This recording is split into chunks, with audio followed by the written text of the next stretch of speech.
My name is Powelson, and I'm the founder and executive director of Paws for Hope Animal Foundation. We are a provincial animal welfare charity, and our primary goal is to keep pets at home with their families. And so we have two programs. One is our crisis foster care program, No Pet Left Behind, which is what we've received this generous grant from SurreyCares from. And that program provides temporary foster care for people who are in crisis, including women who are fleeing violence. And our other program is a access to veterinary care program for low-income families, and we provide subsidized veterinary care, with the goal that families do not have to relinquish their pets in order for them or their pets to get the help that they need. So No Pet Left Behind provides temporary foster care for people in crisis. The people that we support are fleeing domestic violence, accessing drug or mental health treatment. Sometimes they are admitted into the hospital for a short time, or need help finding pet-friendly housing. And so what we're able to do is take in the animal into our foster care program. So our program does rely on fosters, and we're always looking for fosters who will welcome the pet into their home. And when they are in our care, we provide all the pet food and supplies, as well as any veterinary care that's needed while the pet is in our stay. So most often when we bring a pet into our program, it does go to see a vet for a general health checkup. And then if there are any underlying health issues that are presented as a result of that exam, we do cover that. And so our veterinary costs for the program average around $6,500 a month.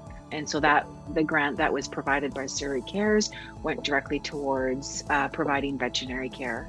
We are a virtual organization, so we didn't have to do any pivoting around how we do our work because we were already working from home. But what happened actually is we launched this program, No Pet Left Behind, in March of 2020. And that is when everything changed for everybody. And initially, the program was only going to be meant for women fleeing violence.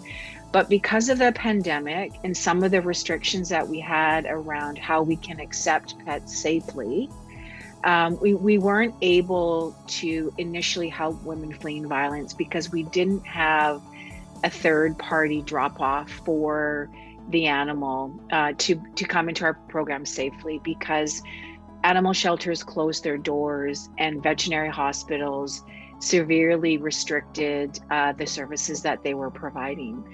But because everyone was at home, we also had a ton of fosters available and willing to foster animals, and we had this program in place.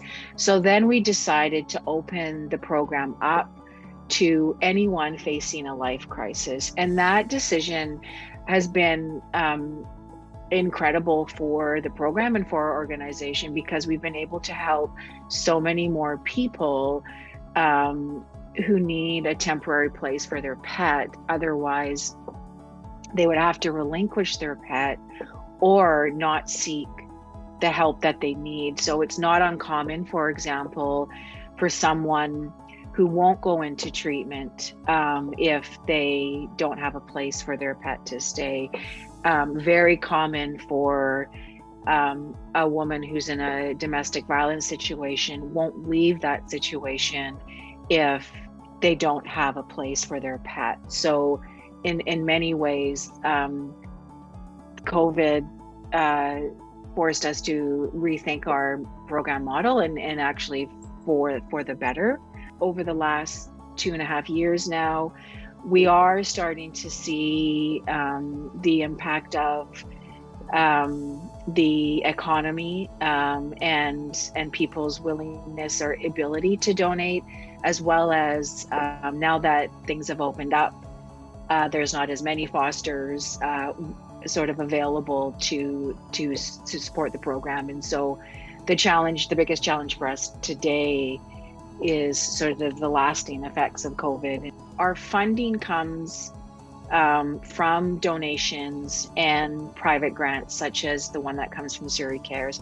We don't get any government funding, and so we are really reliant on those two sources of revenue to keep the programs going.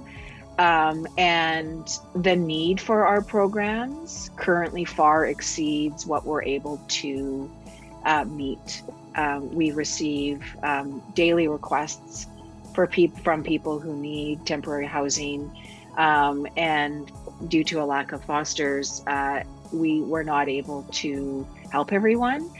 And so if anyone is interested in the work that they do, I would appreciate them reaching out to us to find out more about fostering.